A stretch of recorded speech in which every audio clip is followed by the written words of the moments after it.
and Merry Christmas Eve. Basch The Brain Christmas special. Let's hope it doesn't get as contentious as the group chat this weekend. Christmas wrestling.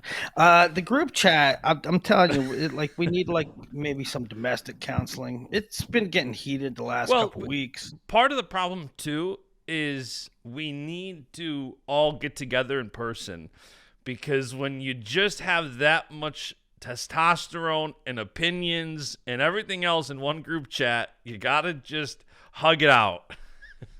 It goes 0 to 60 real quick. Just it goes from mildly offensive to f bombs.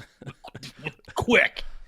It goes from maybe possibly a little out of line to lose my number, you prick. And also, just to set the record straight, I do not like wearing headphones over a hat. But it is 7 a.m. I got out of bed at like 5 a.m., went outside, I had to plow, shovel. I plowed my buddy's house. And then I got back to the house and finished shoveling the walkways and all that. Hopped in the truck and came up to the office, and now it's like 7 a.m. We're podcasting, 4 a.m. where Willie is. So I didn't 4 have a.m. time to like shower, brush my hair. So I'm just leaving my hat on, but I'm not really liking this headphones over the hat. I've just been up. We're gonna do a show, but to be quite honest, I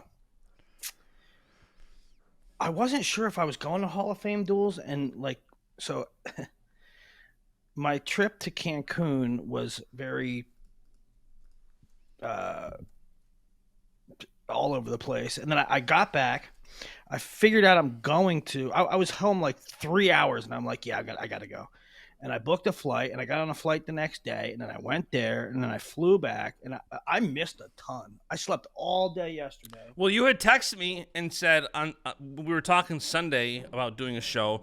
Couldn't do it Sunday night. Bills were playing worst game of the season, and then I said let's do it They five won? six. They won by like 3 as 14 and a I half missed point it. favorites. Um, and so Willie was like, listen, let's do a show like 4, 5, 6 a.m. whenever you wake up. And I'm like, done. And then you text me at like, I don't know, 2 a.m. or something. You're like, yeah, I'm not going to make it. Wasn't gonna make it. I wasn't gonna make it, so we pushed it back. I slept for just about a whole entire day, and but I've been cranking, boy. I put out an article about every high school major tournament. I got team rankings up. I got the top 10 rosters up with new rankings. I got Powerade seeds up.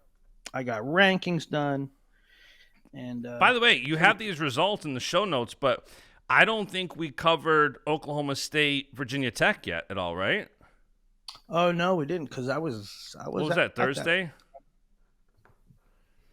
Yeah, that was Thursday. I landed on a Tuesday. I landed back home in Coeur d'Alene from Cancun at midnight on Tuesday. Got on a flight Wednesday and made the duel at Oklahoma State, Virginia Tech. You're right. We didn't go through it. I had a pretty good time there. I was sitting on press row, and right behind me was Howard Forrest and Jax Forrest, and to the other side was, uh, on this side was the Bassetts and Melvin Miller. But I pretty much talked to Howard Forrest the entire time. Yeah, you were It sending was us fun. pictures of everything. Willie, you watching this? It's just, it is one of the nuances about going to these events, especially if you're on press row or something, where you're talking to so much people. Sometimes you miss some of the action. Where if you were watching it at home, you see it. You know what? Surprisingly, I don't know why. I guess because they're new, but I spent a fairly good amount of time watching the interactions. I was right next to David and Yep. and the coaching staff, and I spent a good amount of time watching him, Gilman, Kennedy, kind of their dynamic, and where Tyler Caldwell was at the time, and where Brian Pearsall was. I just talked to Pearsall for a while too, um, but yeah, I don't know. I find it interesting who does what, and how the rapport is amongst guys. And I tell you, one of the things I did glean from that was the amount of times that the Oklahoma State wrestlers looked to their coaches. I mean, constantly they were looking at the corner. Um, and it was very clear that Gilman had his guys and Kennedy had his guys, and um, that uh, the entire team would look to David for guidance. I mean, you don't, most of the time when you're wrestling, you don't pay attention to the corner. I Right. mean, Well, you also no don't matter who. normally get to see it unless you're right there. Yeah, um, but they kept looking over, and like during the match, after the match, the kind of camaraderie and like approval of David, and like you can tell that there is respect there. Um, and that's one thing that I thought would be interesting. That's why I watched it, because um, do the kids on the team, is there any resentment? They went there for John Smith, Hmm. right? And they changed course with David. And is there any resentment? Do certain kids like him? Do certain kids not? I was really impressed with. They all seem to be on the same page, and they all. I always say, like when I was in college, there were professors that I really freaking respected, and I wanted them to think I was a good student, and like I would write papers like trying to write a paper to their standard, right? And so you get motivated. Certain people motivate you more, right? And I'm not saying that the kids on the team are more motivated now than when the old staff was there. What I'm saying is, it was very clear that they're on the same page. Yeah. I mean, we can recap the duel. I'm sure it's been talked about a lot since it was 5 days ago, but what were your big takeaways? I mean, for me, I'd say it was Spratley going out there and getting the major over Ventresca, and then um, Dean. I mean, Hamady teching Wolax 20-4 Yeah, to me. Just it was, to me, it wasn't. If you go through the lineup and and you do the matchups, it wasn't that the like Oklahoma State caused a lot of upsets. It was that they put distance between them and their opponent. yep. Like they won all the matches that they were supposed to. They won all the toss ups, and they did so by creating a distance, wrestling really hard for 7 minutes. I mean, Spratley Ventresca was really close until the final 10 seconds, and it became a major. Hmm. Um, so it was a really, really impressive performance, and it started kind of like a chain reaction on Twitter when it was like, "Is Okie State for real? What does Okie State Iowa look like? Yada yada yada." Everybody that watched came away like, "Okay, they're for real. They're legit, and if they keep this ability and even improve a little bit, they could take out just about anybody. Except Penn State. Just about anybody." Yeah. Yeah, it's crazy. I thought they looked good. I thought too. We had said this going into the duel. I literally think I picked Oklahoma State to win 8 matches, but there were great matchups all throughout. Um, and like you said, I think you said it perfectly. Oklahoma State just widened the gap there, where if you look at the actual results, so they won 8 matches. 3 were majors, 2 were techs, 1 was a pin, and then just 2 decision victories.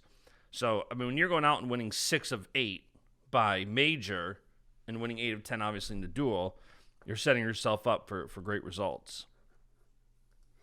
Yeah, yeah, and they looked fresh. They looked like they had legs. So very good signs all around. Good crowd, That 6,000. Iowa duel is going to be so fun. If you look at Oklahoma State's duels so far this year have all been the same: 38-6, 36-3, 32-6, 33-6, 35-3, 34-9.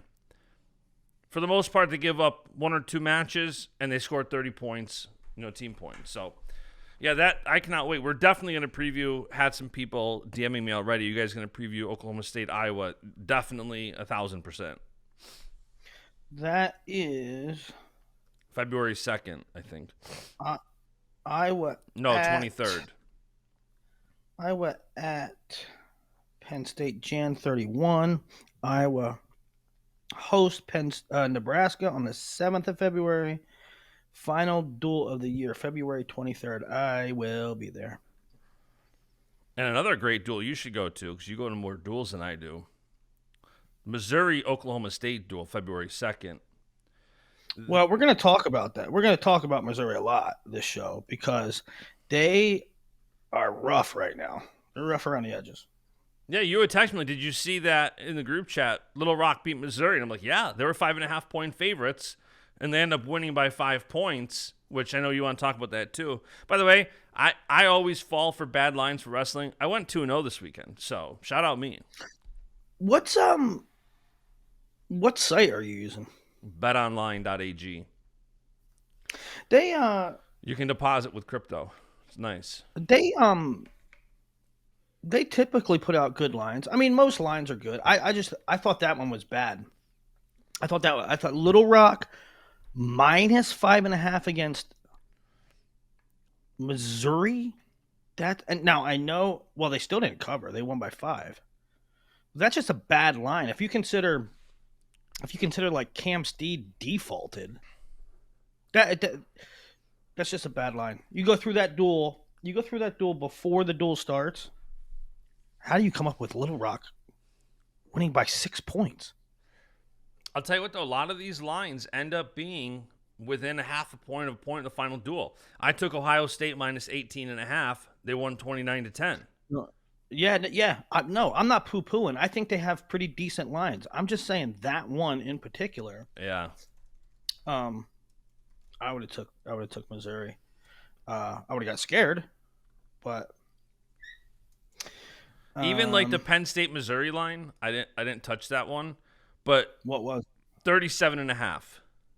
You know what the final score was? 41-3. Mm-hmm. Penn State was 50.5-point favorites over Binghamton,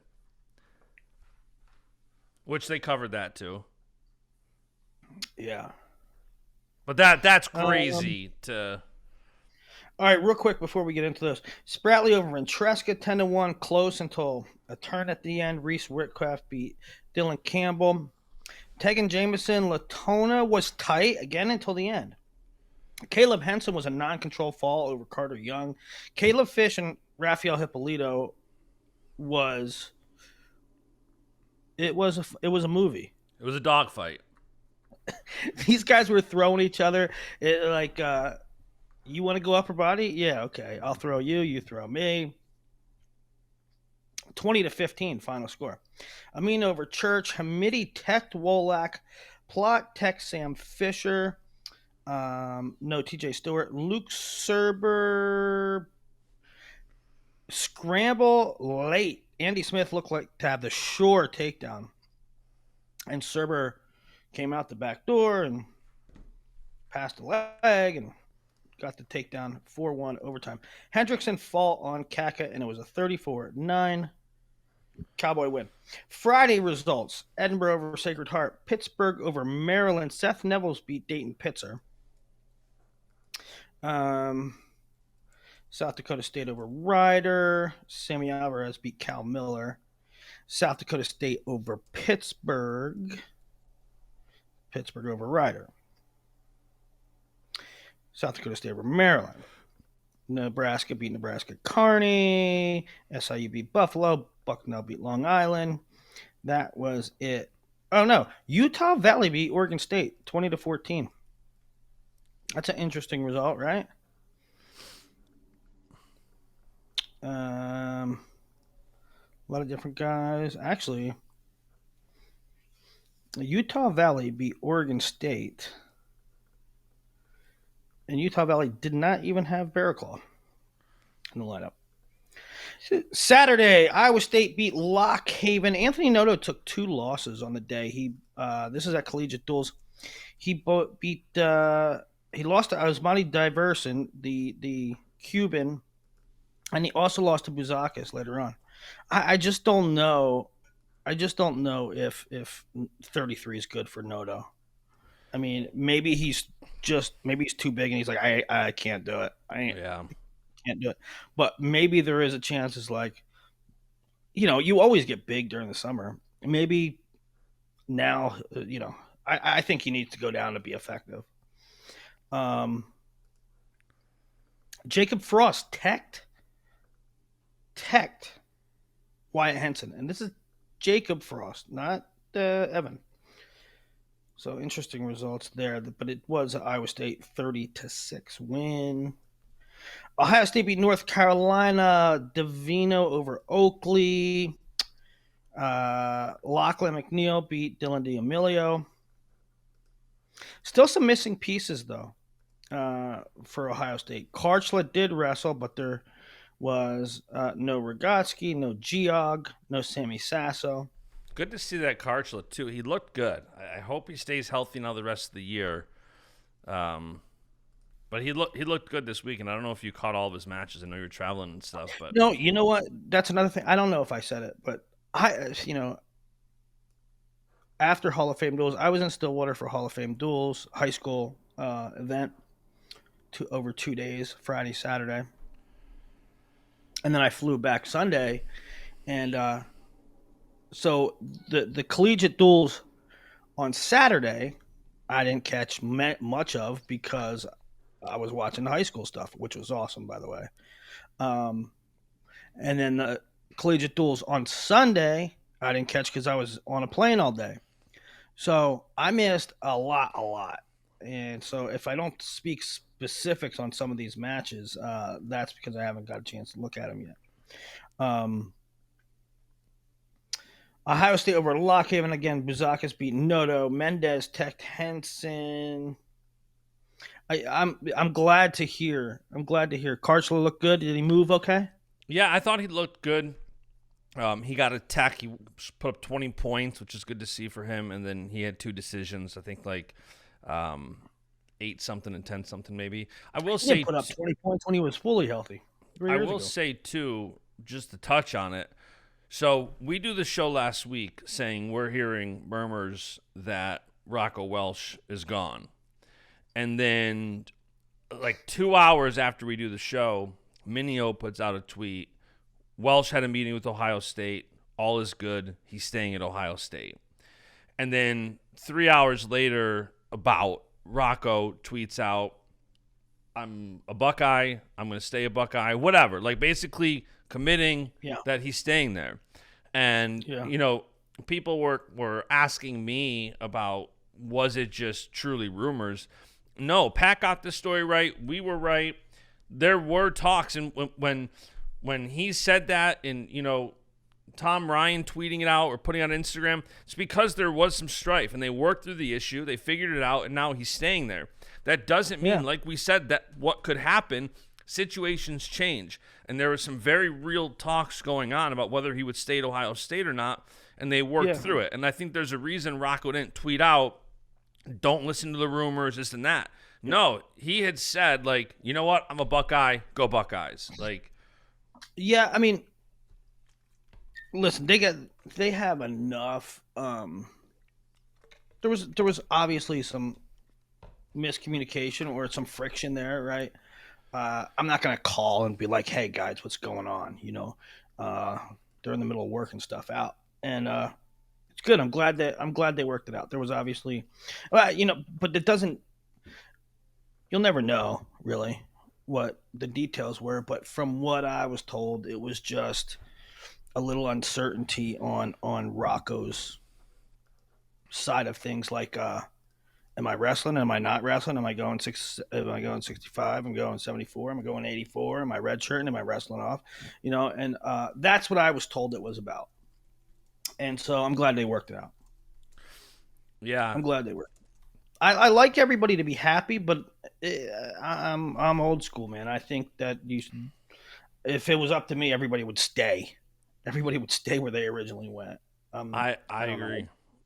I'm Um, we had a little bit more of that last night. With Minio tweeting about Richie Figs, and then Richie Figs. Did you see Richie's post? yeah. Uh, Saying that he's staying at Arizona State. There has been some rumors that.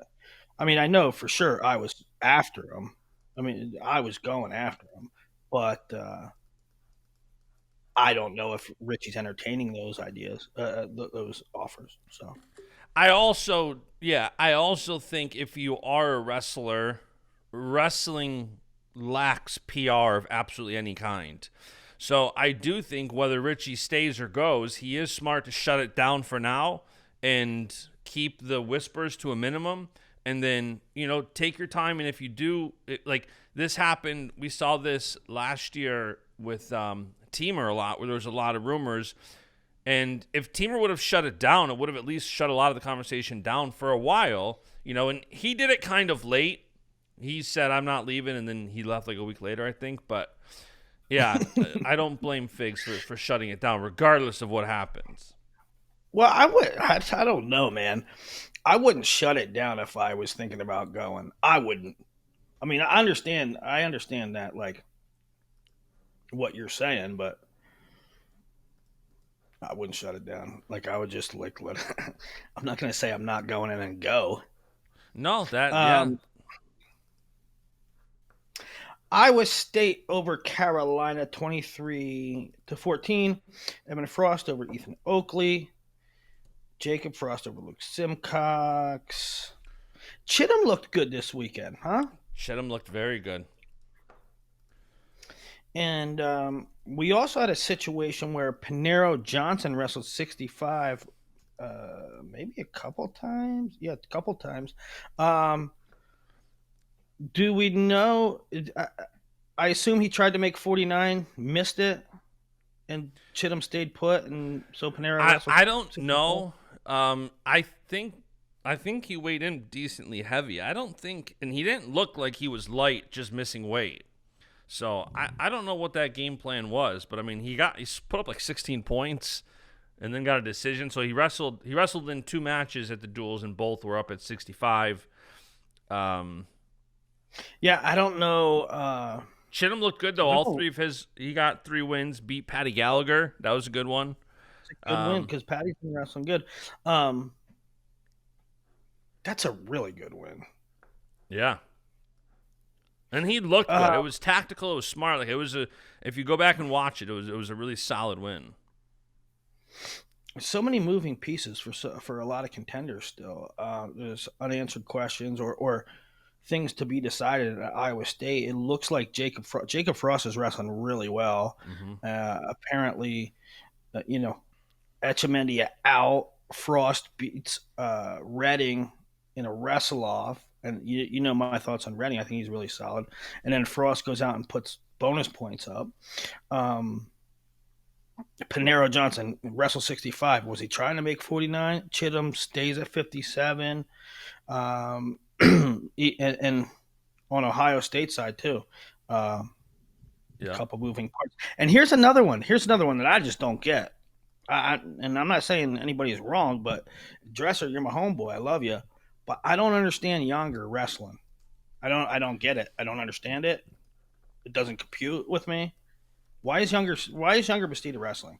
So yeah, I was. So he wrestled. What, just one duel, I think, right? Because he didn't Yeah. wrestle in the. It was frustrating.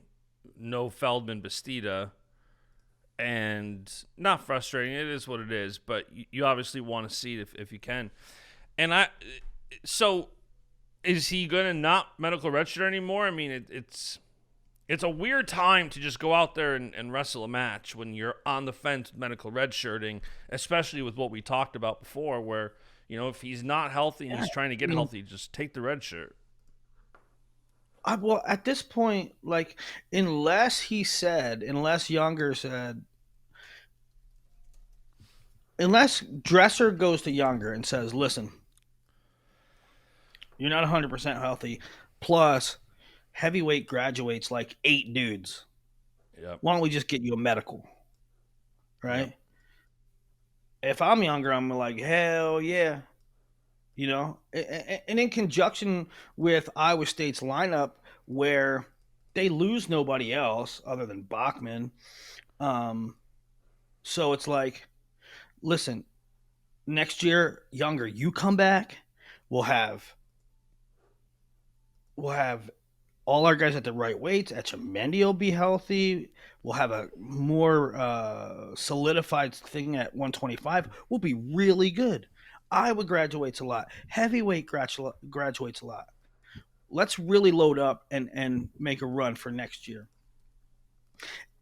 That's what I would do. Not and so wrestling this weekend at one duel. What is the point?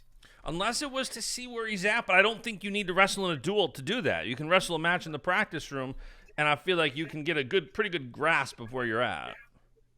He's back. Yeah, just in the middle of a show, my computer just restarts. Just wanted to restart. All right, well, we're still recording, so we'll just edit that out. Just keep going on the... I was saying you don't need to wrestle in a duel, I don't think, to see where he's at. You can figure that out in the room. So I agree. It was weird to see him. Yeah, the only thing I can think of is perhaps Younger said, "Look, man, that's all good, KD, but I ain't trying to stick around and wrestle. I ain't trying to stay in college for another year. This is my last hurrah." Which, if that is the case, then why didn't he wrestle 3 duels? So I don't know. I don't get it. I obviously I'm not privy to everything, but on the surface, it doesn't make sense. Yeah. No, I agree. All right. That's pretty. Do you want to stick with the collegiate duels and move so we can just stay collegiate duels and we'll go to Sunday's collegiate duels? All right, let's. I mean, there wasn't too much other outside of that, right? I mean, there were some duels at Knockout. Yeah, there wasn't much. Crazy. AJ Ferrari wrestled a bunch of times, put up a lot of points. Falls, Majors, Tex. So Sunday at Collegiate Duals. Well, Little Rock. Well, before, I mean, Penn State, Little Rock 125, we didn't see. If you want to talk about that first. Penn State, Little Rock? Yeah. There was an issue with getting onto the website. Oh yeah, we have to argue about that at the end. That's our big finale. Do you want to argue about it now? Yeah, okay. So, Rockfin had an issue this weekend. On Saturday, Willie's event went down, and then Sunday, the Collegiate Duals had issues. And, of course, because it was Penn State, it got even more chatter than it otherwise maybe.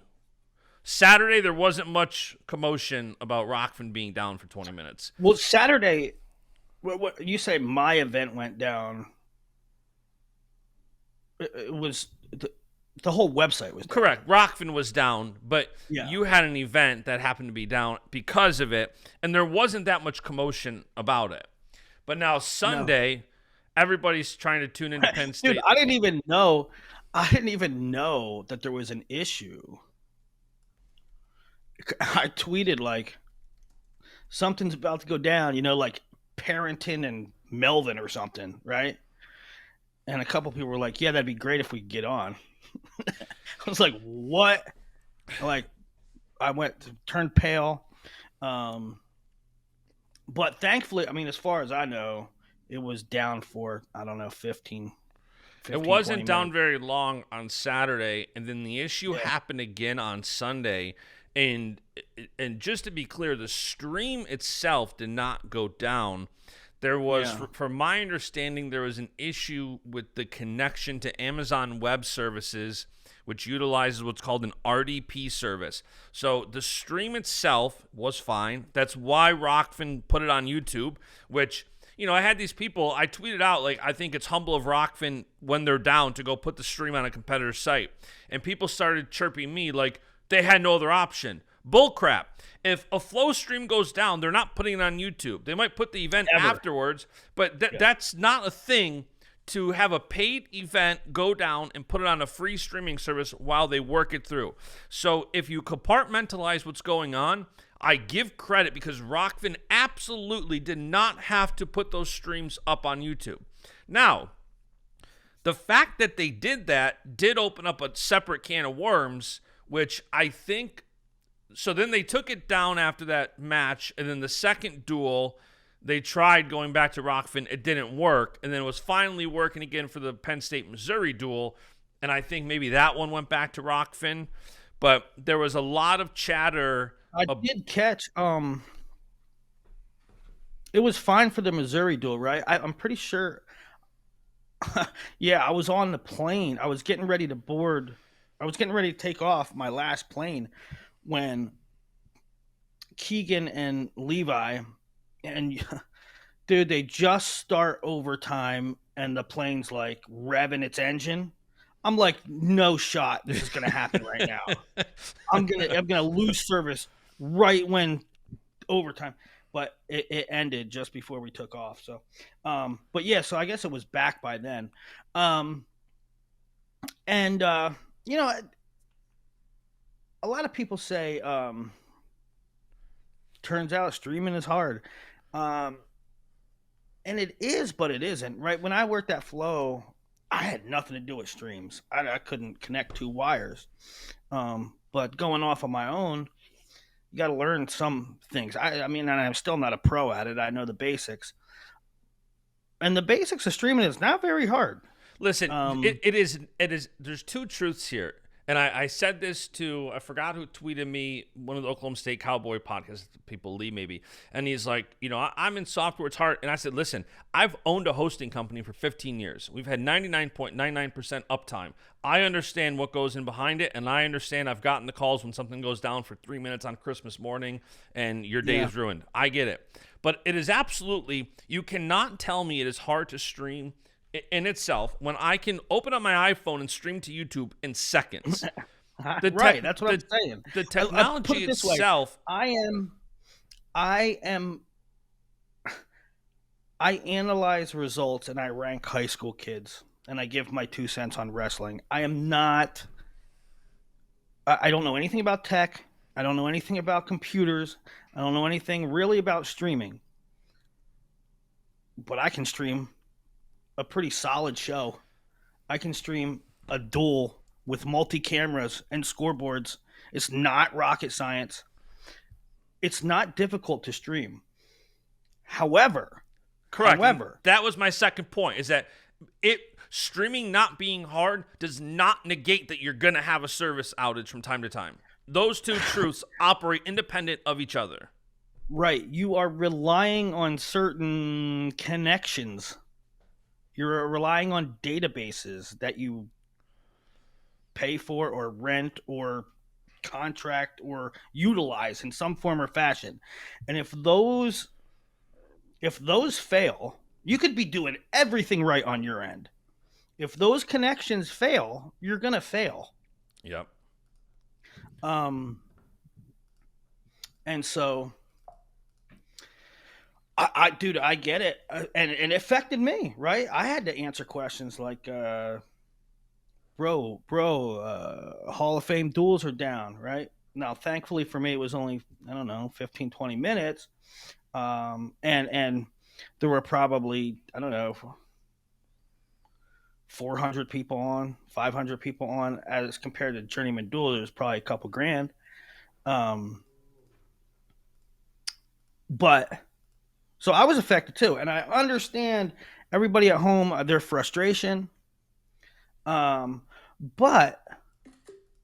I don't understand the I think people take it way too far. Like, this is BS, and this is the end of Rockfin, and all things should be streamed on this platform or that platform. Somebody said ESPN Plus. I mean, what are you talking about? What are you talking about? I said YouTube, and you lost your mind. It- Justin, you can't do that. Could you imagine watching Cliff Keen? Did you ever watch a wrestling tournament on YouTube? It is terrible. Listen, so I might be an outlier here. I will say this about Rockfin.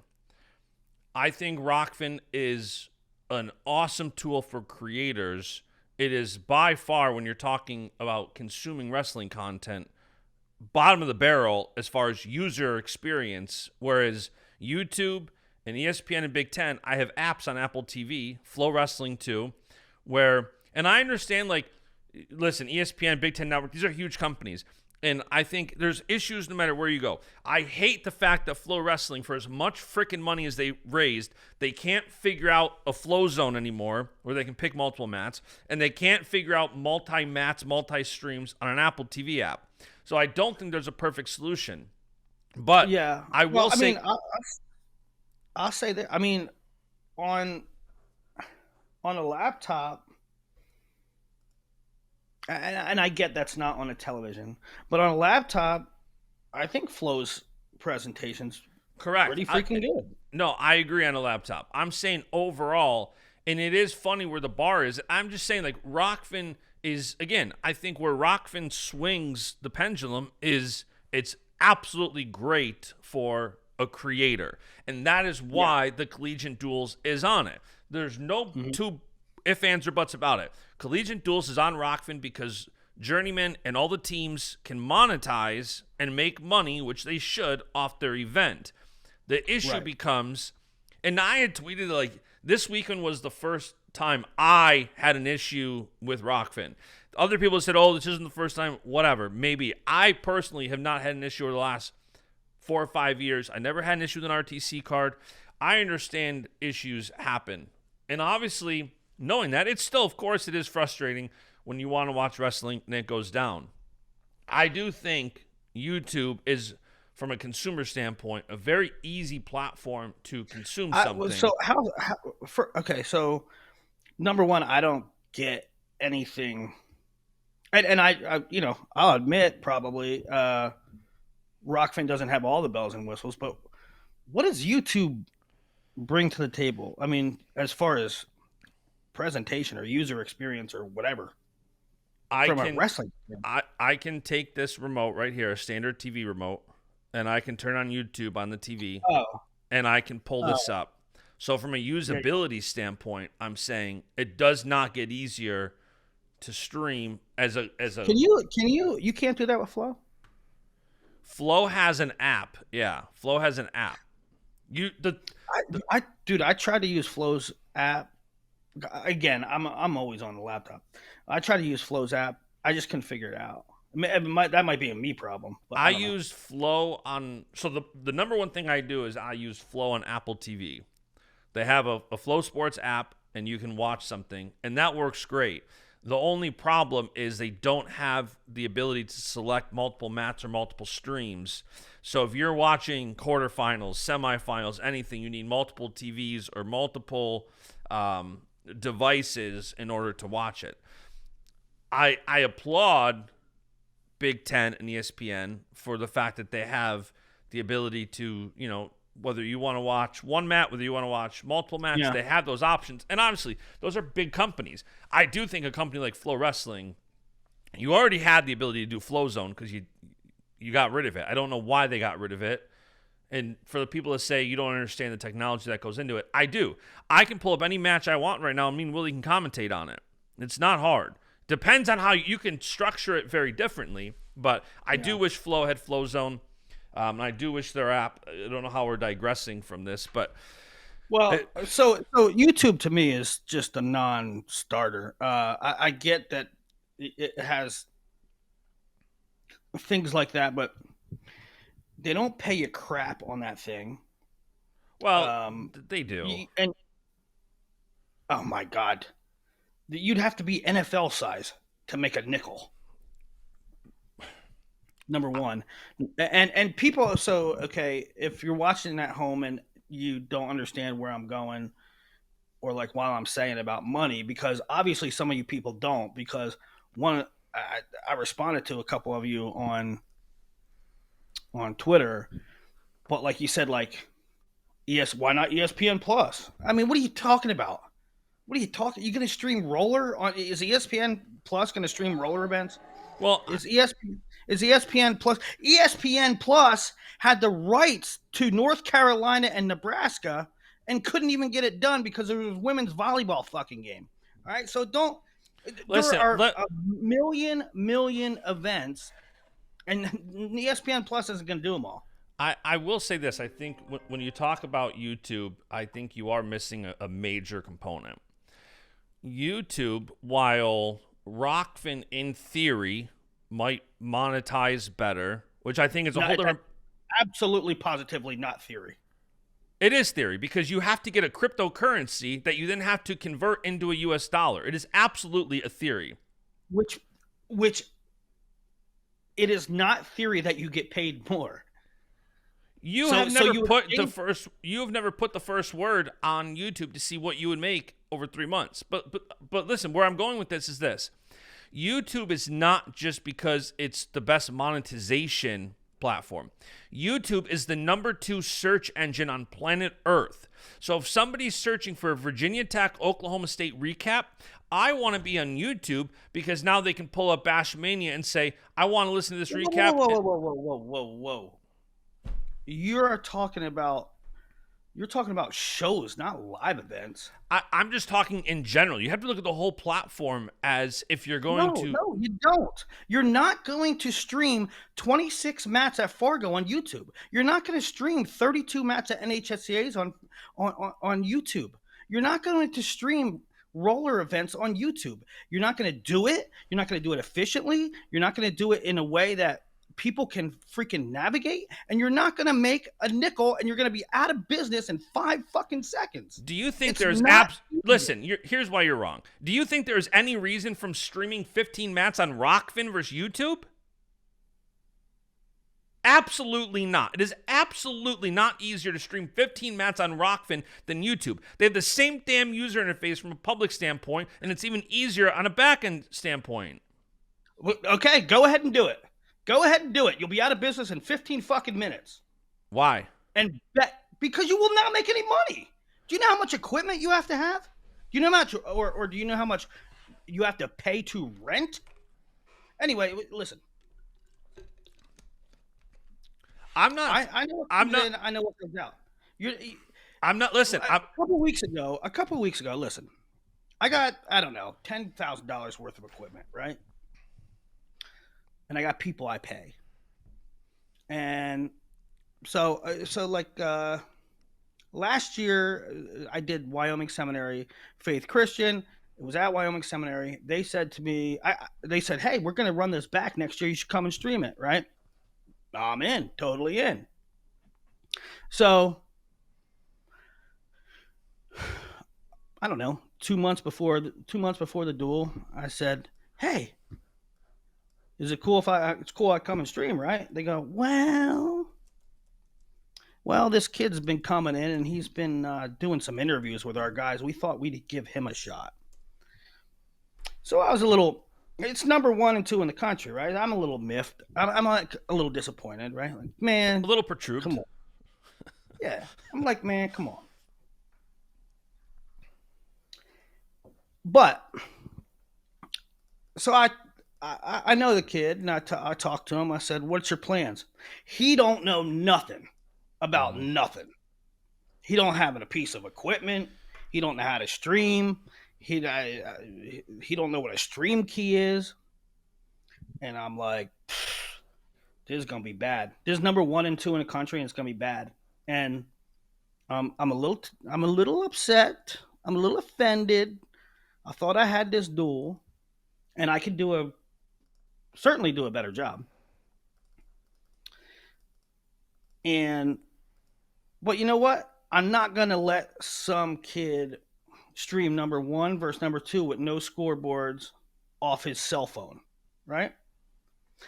So I sent my people with all the equipment, and I streamed it, and all I did was use a different stream key, and I streamed it to his YouTube page, right? Now what? And I did that because it's best for the sport. I did that because I don't want number one versus number two in high school wrestling to be amateur hour, Mm-hmm. and also do the kid a solid, and also do Faith Christian a solid, right? Um, but that is not a business model. Nobody made a nickel off it. Everybody lost money on that deal. I mean, you talk about time and use of your equipment and man hours. That's not a business model.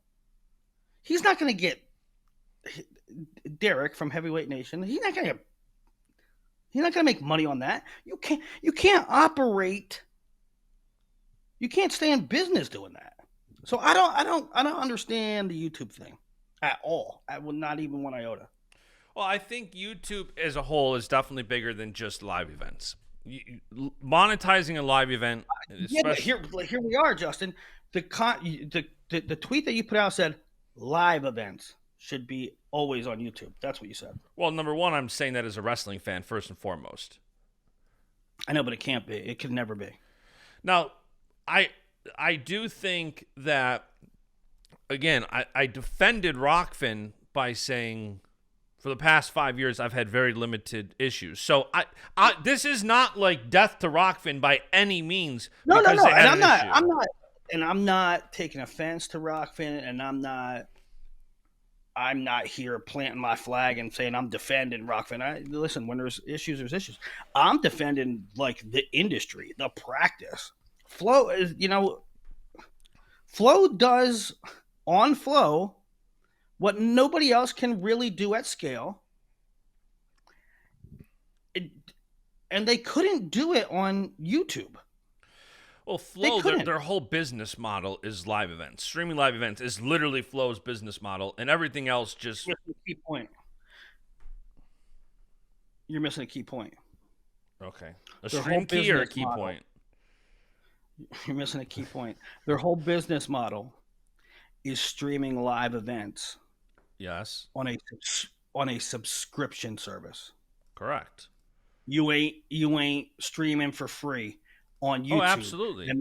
and making a living. But what I'm saying is, Ain't hap- listen, part of this, and Bashada had a great point about this too, in the lack of competition in the space and the quality standards people hold themselves to, because Flow does a great job, and for all these people that say I'm canceling Flow, great, that's your prerogative. I don't care what Flow does. Two things are going to happen. One, I'm keeping my membership. I actually have two. I pay for a friend and his membership. I'm not canceling it because I'd rather deal with the issues and be able to watch wrestling than not be able to watch all the wrestling. But that doesn't I mean, mean that. I when it comes to Flow, you know that I have no problem with ripping anything that they do, or shredding them for anything they do. But I'm never going to cancel a subscription. I mean, Same.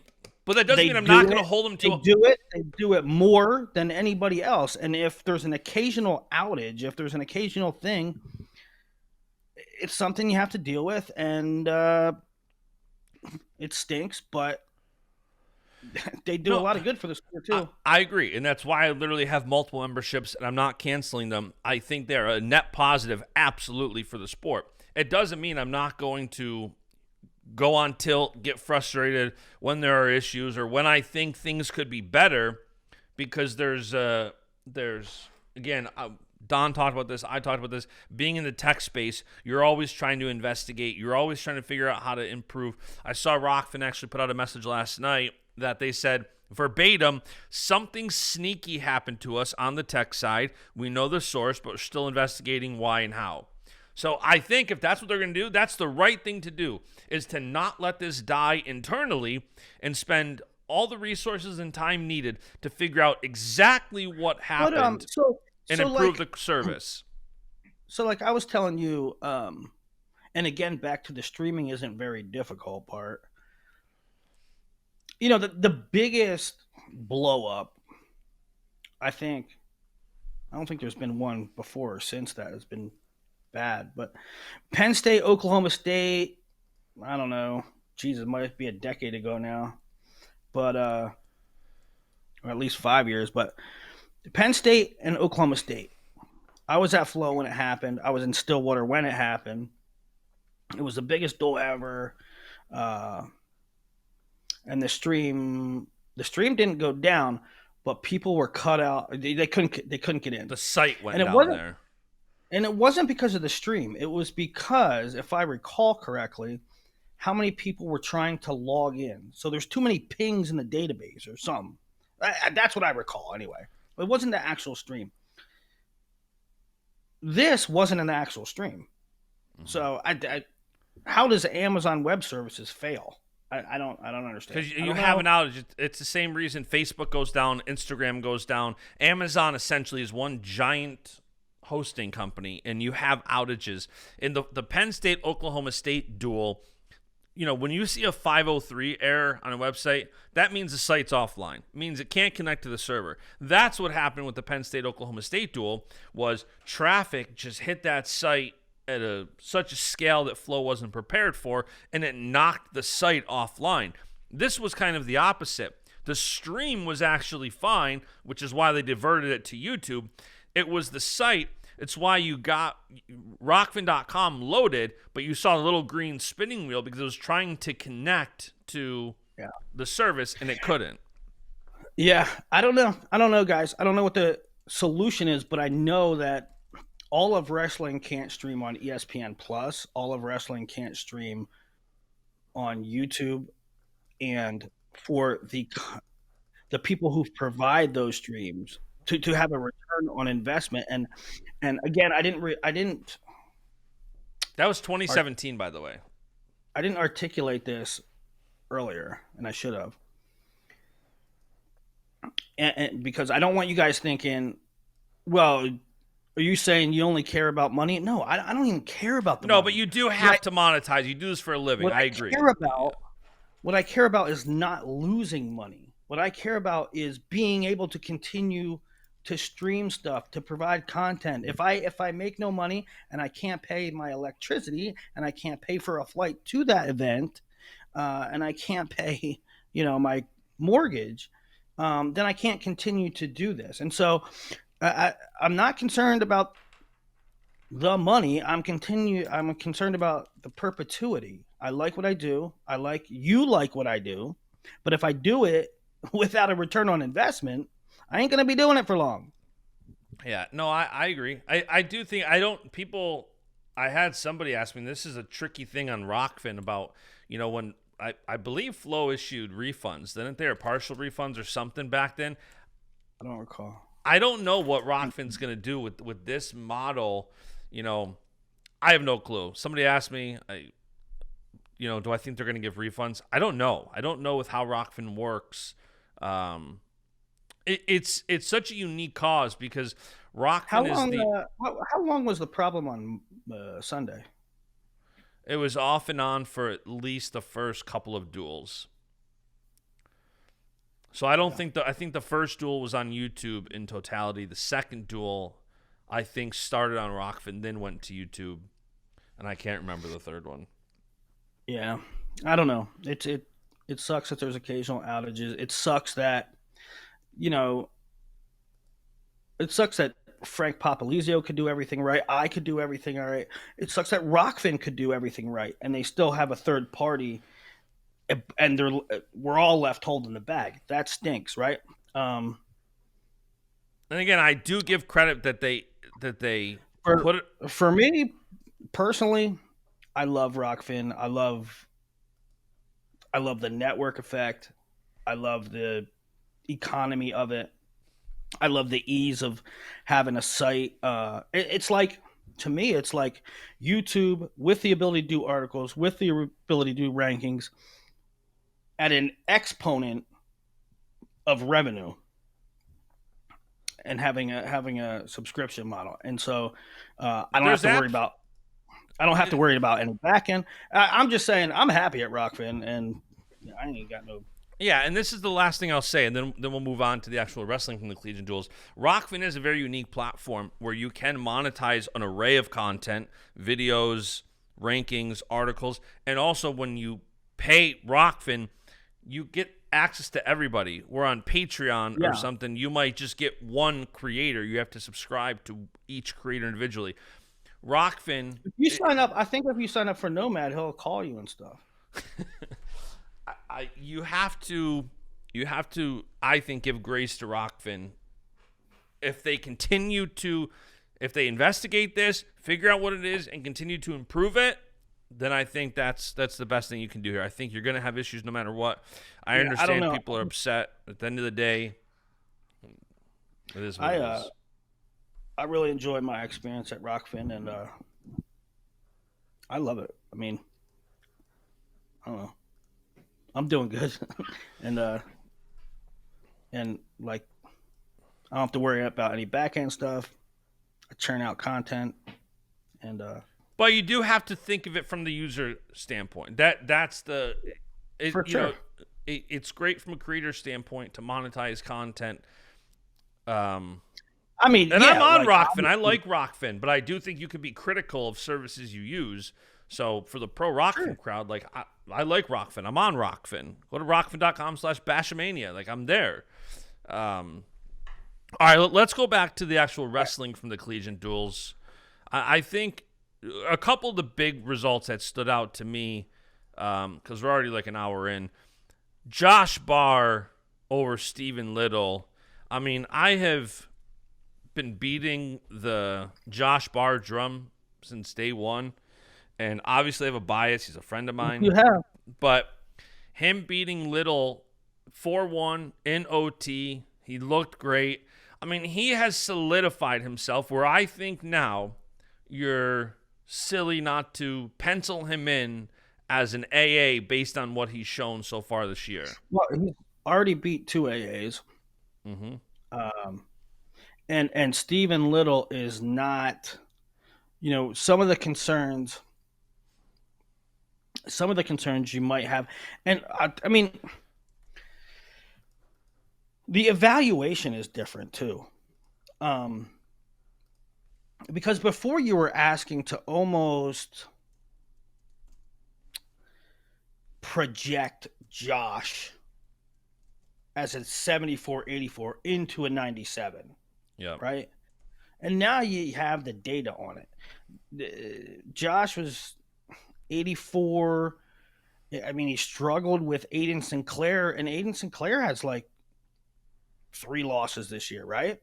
Tough schedule, but he has several losses. Josh was back and forth with Aiden Sinclair.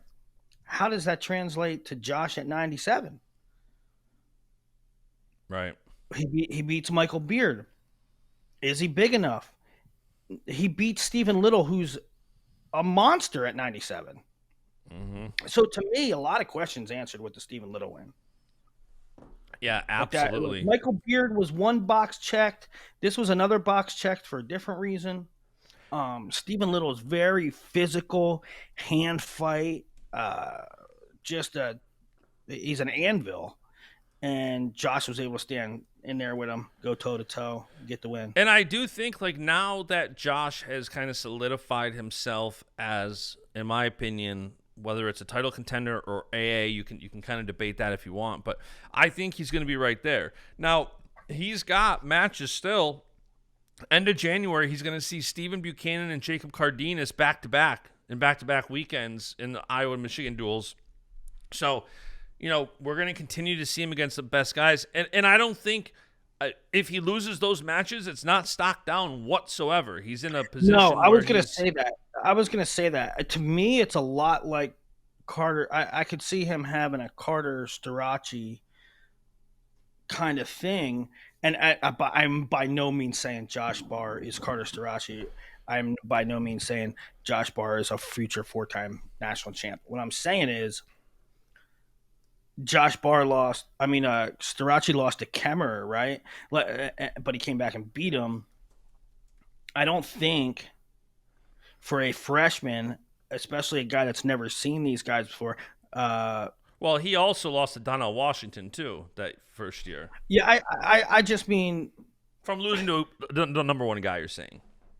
Yeah, I just mean I don't think that Josh Barr... One will go unscathed. Somebody might pick him off, but I also don't think that if they do, that means his aspirations this March are pretty much the same. Absolutely. I think, I mean, not aspirations, but and sometimes we see these guys take a ability. loss and it makes them better. We saw it with Gable Steveson. He lost to Kassar twice, and then he Well, never lost in college again. especially a guy that's new to the weight. He's a freshman, not only a freshman, but has not done the Big Ten circuit, Yeah. has not done the full season circuit, and he certainly has not felt these guys. Feeling Jacob Cardenas, who is a grown man and a career 97, feeling Stephen Buchanan, who's a grown man and a career 97. That's going to be an education into itself. Win or lose those matches, the next time he has to face them, he'll have more experience. He'll have more data. He'll have more time to make adjustments. Absolutely. And the other big one in that duel was Braden Davis over Nasir Bailey, 1-0, which, Yeah, I missed that. it wasn't very Tell me. exciting. It was an escape point in the second period for Davis. If I remember incorrectly, I think Bailey took neutral. Did Nasir take neutral? I believe he took neutral in the third and just He couldn't had take to him have, down. right? If it was 1-0, that's the second match he lost this year by taking neutral. Yeah, and so I don't think that Braden Davis, that's a great win. I don't think it's like, we had said this last week. You had said, what do I think after Bailey took the loss last week if Braden Davis goes out and beat him? And I don't remember my exact verbiage that I used, but, that's 2 losses now for Nasir Bailey. I don't think Nasir Bailey is stocked down. He was 4th last year.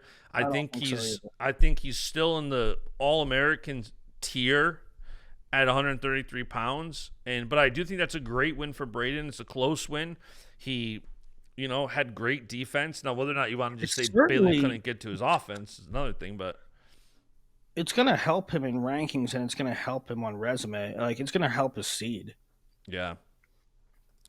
And yeah, a bonus for Davis, but I don't think it's stocked down. Yeah. Nasir, with the exception of one of two things.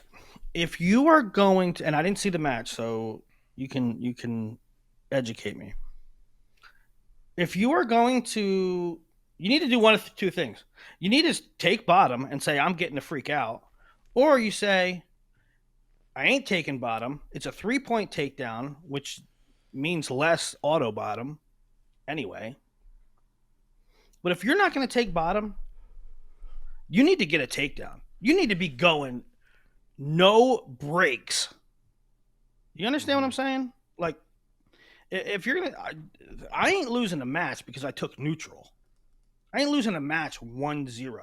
If I'm gonna determine my fate by not taking bottom, I'm gonna come like a bat out of hell to get that takedown. Now, I don't know if he did that, but that's the mindset you have to have, in my opinion. Yeah, no, I agree. And I'm going to go back and watch some of these matches again because this was on at the same time the Bills game was on, and I was definitely distracted. So I'm going to go back and watch some of these. By the way, real quick, because I mentioned the Bills, I got to pull this up and show it to you. Did you see the guy that got second place for the Josh Allen lookalike contest? No. All right, so I'm gonna. So the guy in the top won the Josh Allen lookalike contest, and the guy on the bottom took second. Stop.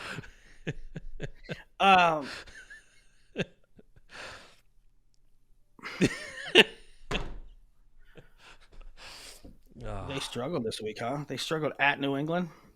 No, they're at Buffalo, but just they were? Tyler Rapp was out, DeMar Hamlin was out, our safeties were out. Talking about Tyler Rapp. It was just. You might have won. I mean, oh, you did win.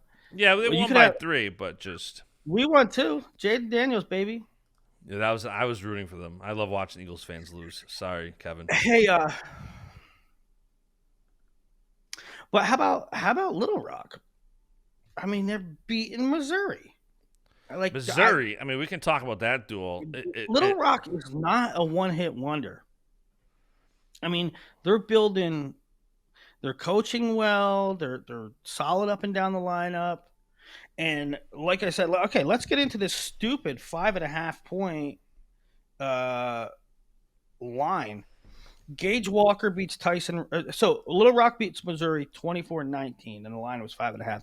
Gage Walker wins at 25. Okay. Uh, so that's not a surprise. Nasir Bailey wins, not a surprise. Josh Edmonds wins, not a surprise. Jordan Williams beats Tech's Zeke Seltzer. Now, you might have thought Jordan Williams wins that match, but Tech? Jordan Williams don't even put up that many points normally. He techs him. Matt Bianchi beats Conway. Joey Bianchi gets an injury default to Cam Steed. So you get 14 points. 5, 3 is 8, and 6. 14 points from 49 to 65. That was not supposed to happen. Yeah, it was an interesting line. And again, I didn't really see it until after the duel was underway, and I went and looked. I'm like, was Missouri like a big favorite here? And that's why I was kind of stunned. But when I told you that, you were stunned too. Like, what? So one, bad line. 2, stock up Little Rock. Mm-hmm. 3, Missouri is not in a good place right now.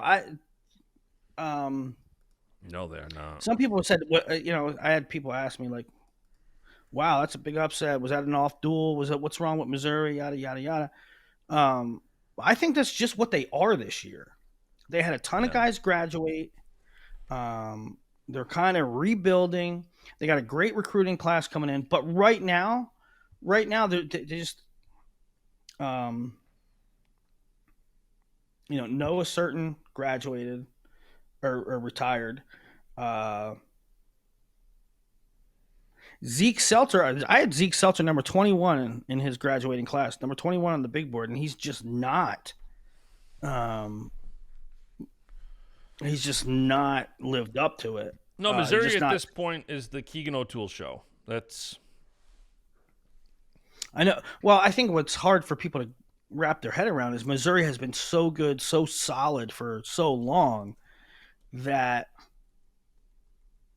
there's not a lot of meat on the bone on this team, especially when you're missing Elam, especially when some of your prize recruits didn't work out, especially when you have a guy retire because of injury. But Brian Smith has run, and don't think I'm poo-pooing Missouri. I'm just saying right now they're going through a tough stretch with all the turnover in their lineup. Brian Smith has run an excellent ship for a long time, and I'm sure they're going to be back on track in a year or two. But right now, their lineup's down. They lost by 5 to Missouri. They only beat Binghamton by 4 or 5. Yeah. I love your notes. Oh yeah, Missouri 1915. I love your notes under here under the duel results. I'm assuming these are all going to have to be a separate show because some of these are like show notes and some of these are just Willie Brain notes, like for things you want to do. It's always just interesting looking at where your brain's going. Just writing down. Sometimes I have a couple beers and I write stuff in here, and like 3 days later. We're not going to talk about it today, but Willie has a new angle on selecting a college. But we're not going to talk about that today. All right, so Penn State, Missouri, to kind of close the chapter on that one, it was all about, we didn't get to see Bar Sinclair or Bar Elam. I told you guys Elam wasn't going to wrestle this weekend, and I didn't think they were going to burn use Sinclair's final match or burn his red shirt for it. But we did see... Hey, correction. We do have one correction, though, from last week, because you said it, and I kind of went with it and wasn't... I didn't clarify. Actually, I didn't think about it. But... when we were talking about Aiden Sinclair and he has 4 he wrestled in 4 duels, yeah. It's actually dates. It's not 4 it's not that he's limited to 4 duels, he's limited to 4 dates. So technically, because this was one date, he could have wrestled multiple times. Got it. Okay. Makes sense. So shout out Levi Haynes and Keegan O'Toole. And shout out the coaches because there's a lot of, these guys won't wrestle. All these guys aren't going to toe the Yeah. line. Good. I meant to tweet that. Glad you brought that up because I don't 100% know if Keegan. I don't know that Keegan was 100%. I had people that were on the ground there. Ryan Holmes was there calling match, and he's like, "Man, Keegan's been limping. I don't know if we see him." And I was like, "Man, that stinks. People are going to be crying about ducking. Keegan don't duck, but they're going to cry because that's what they do." Yeah. And then a little bit before the match, he's like, "Yo, I think I'm wrong. Keegan looks like he's going to go." And so they deserve a lot of props. Levi and Keegan deserve a lot of props. It was the most anticipated. We've been talking about this matchup when we saw the schedule come out, and Missouri's wrestling Penn State. Big duel, potential NCAA final, and both of them towed the line. So, yeah. Yeah, and they both, I think, it's funny because Willie thought that Keegan looked his size, and I thought Levi looked his size. I thought if there was a shell of a doubt remaining that this is the right weight for Levi, I think that doubt is now officially gone. They wrestled incredible. I do sequence in OT too. was great. I do too. I just thought, I thought Keegan looked really good size. I think even since the summer when, I don't know, what was it? Non-Olympic World Trials. I think his frame kind of filled out a little bit. But and in saying that, like I did think Keegan looked a little bigger, but I also thought that Levi was the one dictating. Yep. I thought he was moving Keegan around a little bit. And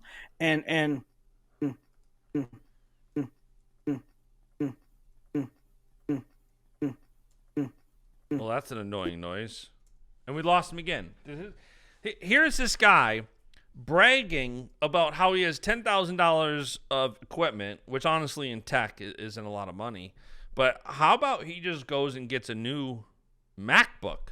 Because to have your stream or to have your computer just shut off midstream, your computer clearly can't handle it. Here we are talking about tech issues, and it's not hard.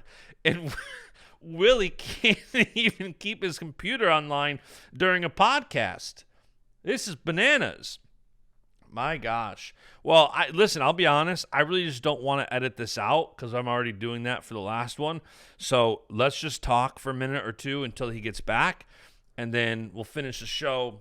It is Christmas. All right, and he's back, so that didn't take too long. I was just telling the people, it's hilarious that we're talking about how easy streaming is, and now your computer is shut off twice during a podcast. Well, once the computer just shut down, the other time I don't even know what the hell was happening there. I was talking for a while, but there wasn't a whole heck of a lot on offense, Justin. No, there wasn't. They were very reserved. They were very kind of, I think, respectful of each other and their style, and not wanting to get caught in a position where they didn't seem like they had 100% confidence. And I'm not the technical analyst guy, so whatever. But I agree with you. Neither one of them really looked like they fully went after it offensively.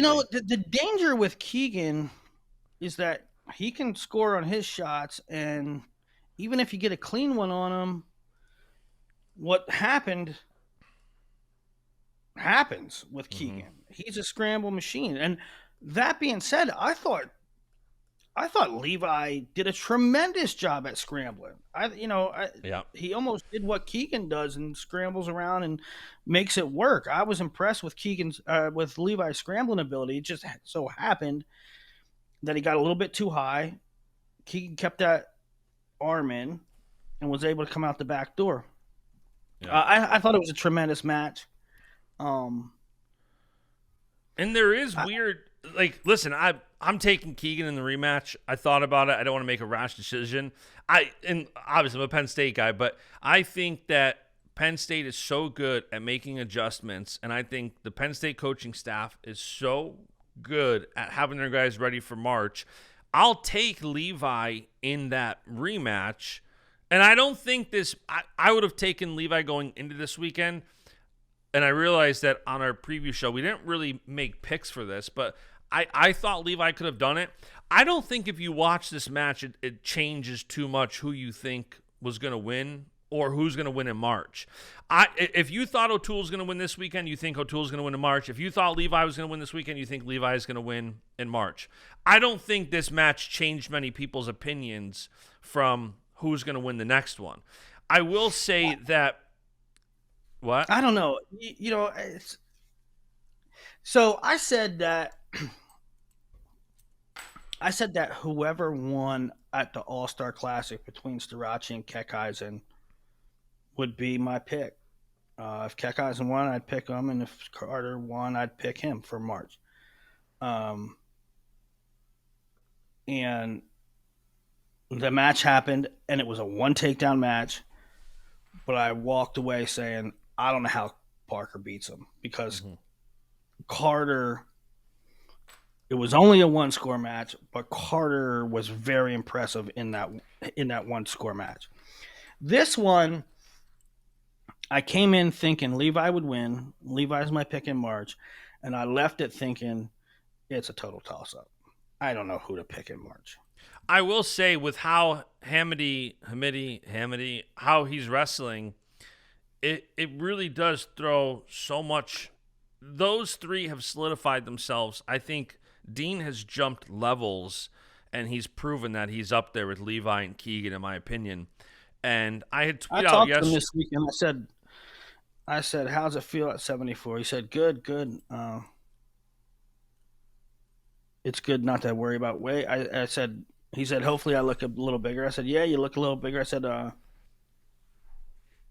you wrestling a little more energy too, like a little 7-minute energy. He's like, yeah, I feel great. That being said, there's no question that Dean has flashed national title kind of caliber stuff. But I don't know that Tex over Lenny Wolak and high scoring matches against anybody else will change my opinion. I don't know if it's Levi. I consider it Levi, Keegan, first tier, Dean, second tier, everybody else different tier, right?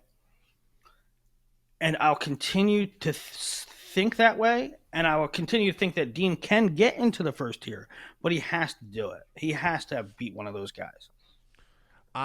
It's funny because it doesn't matter if he texts everyone else in the world. Yeah. Well, here's the things. I put out a long tweet last night because I said implications from this, and this is obviously all just conjecture, but I think that Levi has basically now locked himself into the bottom side of the bracket. He's not going to get the 1 seed unless something crazy happens. And so now it's the 1 seed is O'Toole's to lose. And, Dean and Keegan are going to wrestle probably twice, the duel February 2nd and then Big 12s. And, talking to you and some others, it seems that as long as Keegan wins at Big 12s, he'll lock in the 1 seed, which what that means. And the 2-3, that doesn't really matter. The big thing here is you want to go on the opposite side. You're going to have an NCAA champ likely up top and on the bottom. And then you're going to have Hamidi right in the mix. And it's going to be very interesting. And I talked to Bashad about this because we want to do a whole 20, 25-minute segment on it. On, specifically like a semifinal where Penn State has been so good over the years. And imagine a Levi Haynes, Dean Hamidi semifinal where you have David Taylor coaching against his protege, his number 1 guy at M2, and Levi Haynes. Yeah. Just a fascinating all-time matchup that could happen. Well, this is what we're talking about here. And before, in case anybody that's listening thinks that we're writing off anybody else, it's just the nature of the weight this year.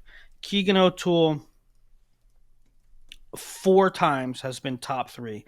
Levi Haynes been in 2 NCAA tournaments, runner-up and champ. Mm-hmm. Dean Hamidi is number 3. Lenny Wolak is number 4. Dean Hamidi just teched the doors off of Lenny Wolak. Yep. There's a clear tier. Where it's O'Toole, Haynes, maybe Hamidi, and anybody past Hamidi is just not on that level right No, now. it's a fight for the other 5 All-American spots. And so Keegan beats Levi. He's in the driver's seat for number one seed. It would be Levi and Dean at the 2-3 on the bottom side. Now, that could change if Dean wins either both or at least the final one, which would be the Big 12 tournament. Yeah. So it's just something to watch. I mean, I think I cannot wait.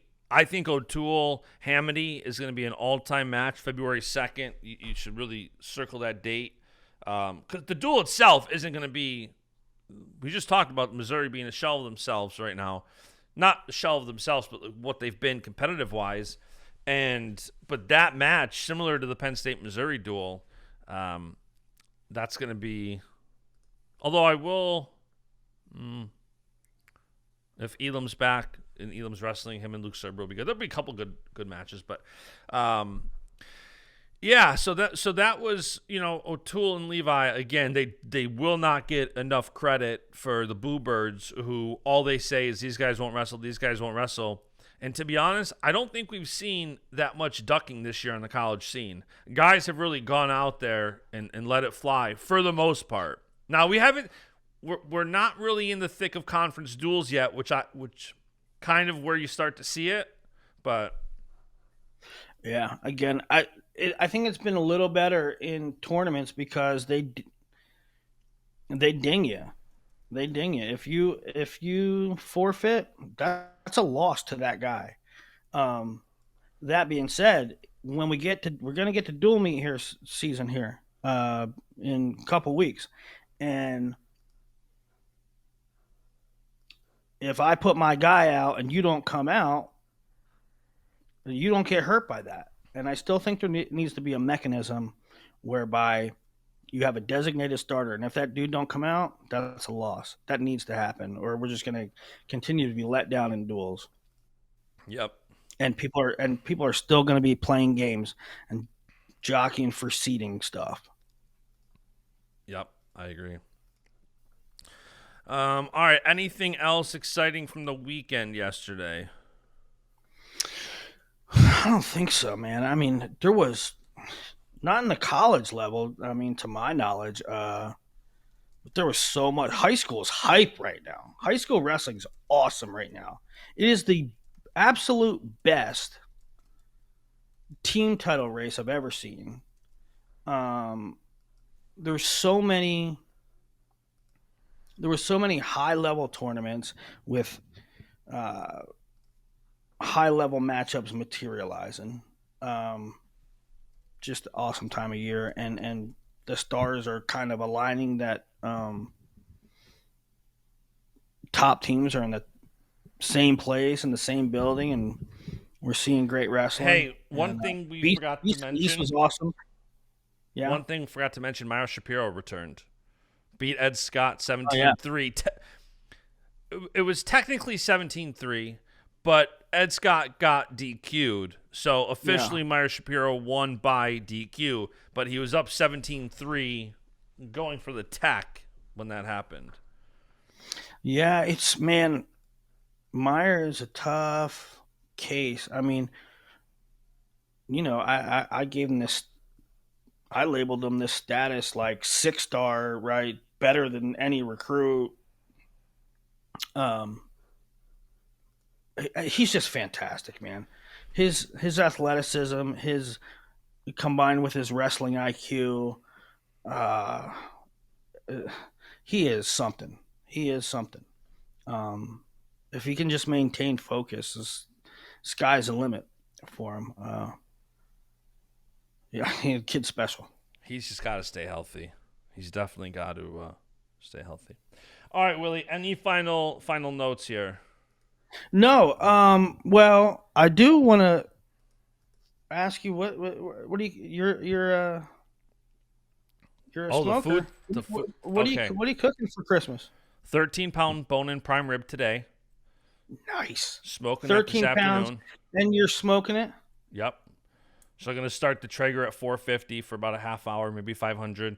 Cook it for like 25 minutes and then drop it down to 200 and let it smoke at 200, 225 for about 3 hours. Nice. Tomorrow, we're hosting a big brunch, steak and eggs. What do you season it with? Meat Church, Holy Cow, and Holy Gospel. And what kind of flavor profiles are they, Justin? Garlic, paprika, salt. Oh, so good. And then, so tomorrow we're doing steak and eggs.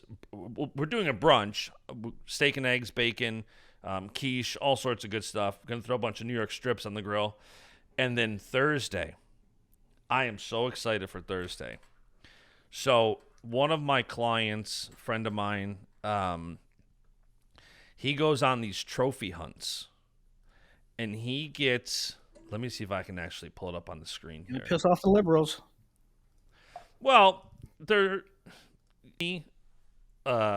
2 moose tenderloin. So I'm going to reverse sear 2 moose tenderloins for dinner on Thursday. I cannot wait. I've never had moose. I've heard it's better than steak, better than beef. No. That's what I've heard. Yeah. Huh. So there's a lot of moose up here in Coeur d'Alene. I will report back to you, but I am super excited to smoke my first moose. Very excited. I hope YouTube doesn't demonetize. I hope YouTube doesn't demonetize me now for showing dead animals. I might have to go back to Rockfin. Hey. Next show, you got to talk about how good it was. Oh, 100%. But listen, we'll be talking about it on Twitter, so make sure. What's coming up? What are we looking at? Soldier Salute in Midlands, and then the Scuffle. But it's been down the last couple of years. Malinsky. I'm looking up Malinsky here. Let's see what the pirate sent me. The pirate will send me. No, I don't. I can't find it. He sends me schedules sometimes. But I don't see it. I'm gonna look it up. What we got coming up? Soldier Salute. Maybe we'll get some clarity on Iowa's situations. Maybe some head-to-heads there. Find out if we get resolution on any of their lineup stuff. Midlands. I love Midlands. Penn State is sending some guys to the Scuffle. What if they sent Levi to the Scuffle? Keegan's there, right?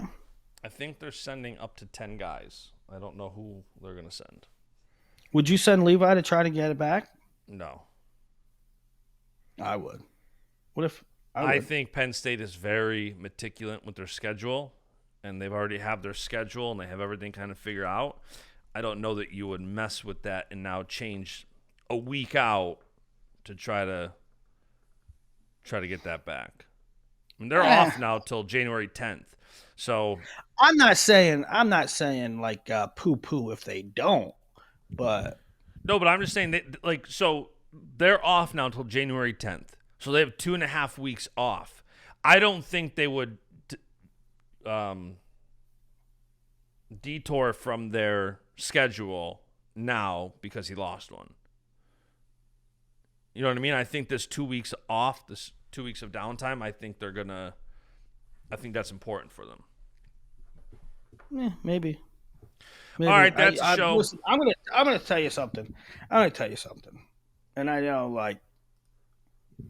I think Kale's a freaking mad scientist, and so whatever he does, I ain't second guessing. But generally speaking, wrestling coaches and wrestling people in general, they way overthink things. They freaking way overthink things. I mean, Jesus, it's a wrestling match. You spend 100 hours of practice for every live match you wrestle. Get a grip, guys. You don't need to rest like that much. If you go wrestle a 7-minute match, you're gonna be fine. Get over it. The brain has spoken. All right, that's a show. See you guys. Merry Christmas. Go Bills. And the beat goes on.